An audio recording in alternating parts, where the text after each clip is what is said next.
Naman tayo ngayon sa bahay ni Pastor Saren, friend ni Sophia. So pupunta kami sa taniman nila ng durian. So maya papakita namin sa inyo yung place nila.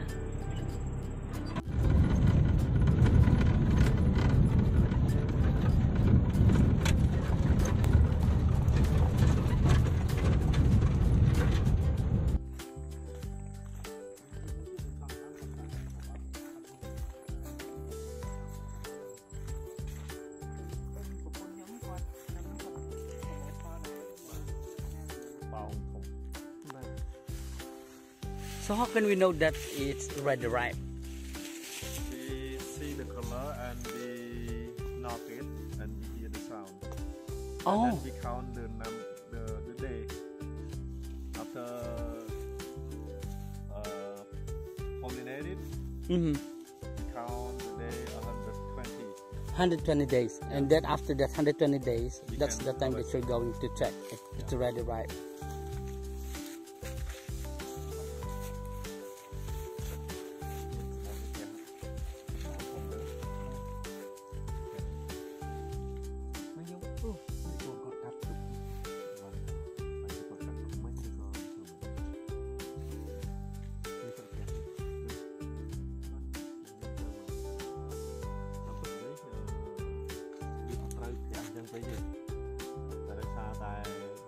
Việc ca trên phi sỉ bay sỉ á, này phi sỉ thì mùi, vì trên một phần năng, tới mấy cái comment ca đấy, tại sao tại vì không ngay kia, này vì thông chúng tới vì stroke thì tôi tới chẳng vì cùng lúc tôi, đọc về cùng lúc tôi trước mai về là đọc lại một tích, vì chỉ bắt đầu vì một kia.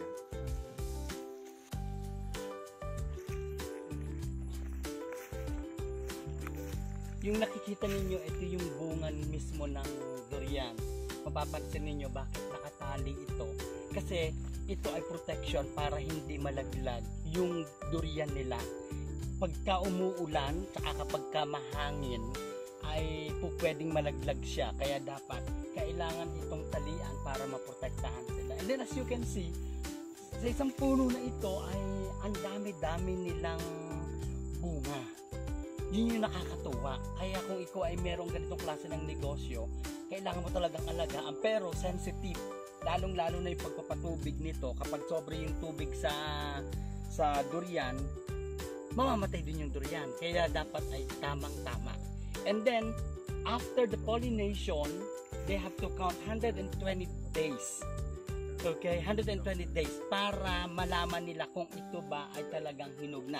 At nalalaman nilang hinog ito, depende sa tunog na maririnig nila. Para medyo hugkang na ang tunog. So ibig sabihin, ano na siya? Pwede na siyang putihin nila o pwede na silang kuhanin. Okay?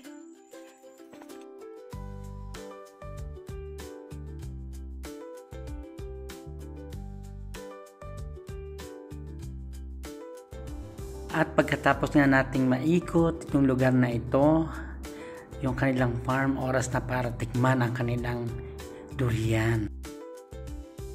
Okay, after we visit the farm, it's time for us to eat and taste this durian.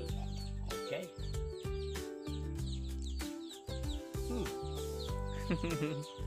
Mấy nay nó khu là bạc giao chứ ngay nhận. Ingat. Đó, vô bên lại rồi.